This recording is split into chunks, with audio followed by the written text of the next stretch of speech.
welcome back to Elderberry by Elizabeth. My name's Elizabeth, and today I just wanted to take you on a fun ride I had last week in my kitchen making pear butter from scratch. This was my first ever time to try canning, and it was really enjoyable, and I thought I'd just share some footage with you of the whole process and how it went. I hope you find this fun.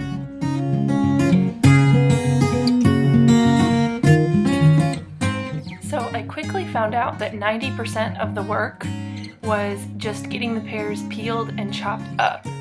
These pears were hard, kind of like apples, and they were sweet, but they never get soft. So I got to use this apple peeler, corer, and slicer to get the peels off, but the cores were a little harder, and so I ended up making my first batch a little grainy because the cores were left in. And then the second time around, I very carefully chopped out all the little pieces of core to get the texture on the pear butter a little bit better.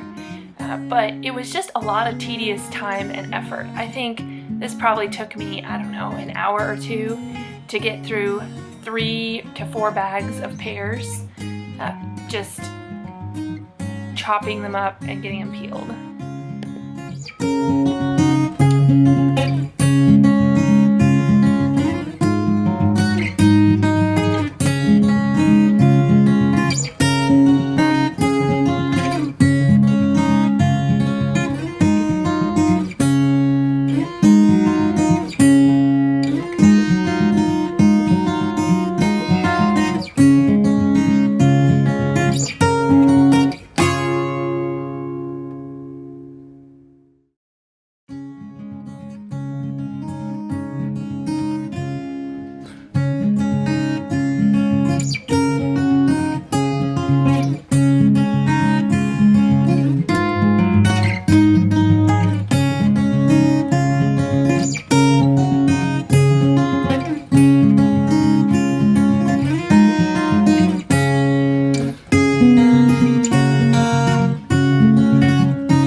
After I got everything chopped, I ended up just making small batches in my Instant Pot. And this took a lot of time, but not a lot of hands-on time. And I really didn't perfect a precise recipe. I mixed a cup of water and a cup of honey into the bottom of the Instant Pot and made a kind of syrup. And then I just added in the pieces of pear and I let them cook down throughout the day. I really just used the Instant Pot as a slow cooker / stovetop pot. I didn't use any of the special pressure functions or anything for this because I really wanted the liquid to boil out, and if you seal your pressure cooker, you're not letting any of the liquid boil down. So that's why I mainly used this Instant Pot in just its slow cooker function, but the feature that I loved about the Instant Pot was the timer on it. So I could set a timer and have it cook independently of me and go about my life without having to watch something that would be on the stove.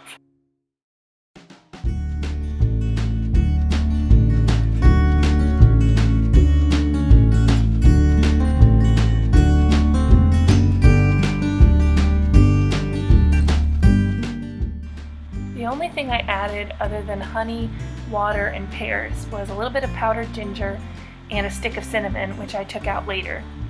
After the mixture cooks all day, it looks kind of pink and it's really concentrated.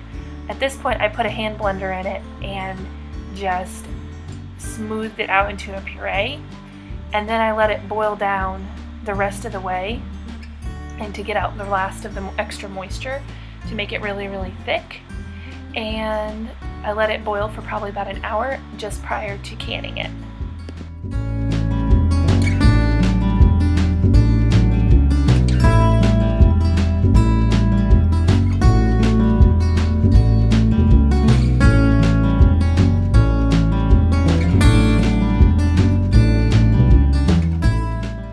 point I boiled all the jars and did all the canning stuff. And I didn't get a lot of footage of the canning process because it's kind of timed and took a lot of my concentration. But needless to say, I'll show you the footage I have so you can see what it kind of looked like.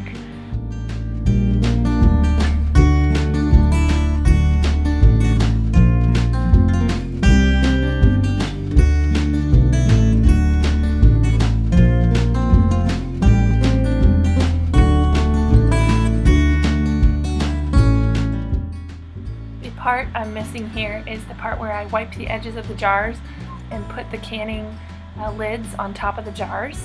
Then I placed the jars into the boiling water, and the air bubbles, which I thought were a problem at first, are actually air leaving the jar that then pressurizes the jar once it cools down and makes the seal nice and tight.